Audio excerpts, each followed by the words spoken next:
আল্লাহ তাআলার কুদরতি পা জাহান্নামের ভেতরে ঢুকিয়ে দিবেন। জাহান্নামের সবচাইতে হালকা আযাব হলো ওই ব্যক্তির আযাব যার পায়ে দুটো জাহান্নামের আগুনের জুতা পুড়িয়ে দেয়া হবে। ওই আগুনের উত্তাপে তার মাথার মগজগুলো ভাতের মারের মতো টপ টপ টপ টপ করে বেয়ে বেয়ে পড়বে। এইটা যদি সবচেয়ে লাইট পানিশমেন্ট হয়, সবচেয়ে হালকা পাতলা সহনীয় আযাব যদি হয়, তাহলে ভয়ঙ্কর তোমার আযাবের কি অবস্থা হবে?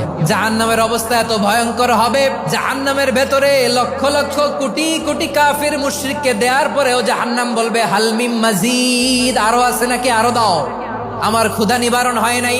জাহান্নামে তো উত্তপ্ত হবে, জ্বলন্ত হবে, ভয়ঙ্কর হবে। জাহান্নামের এক অংশ আরেক অংশকে খেয়ে ফেলবে। আল্লাহু আকবার।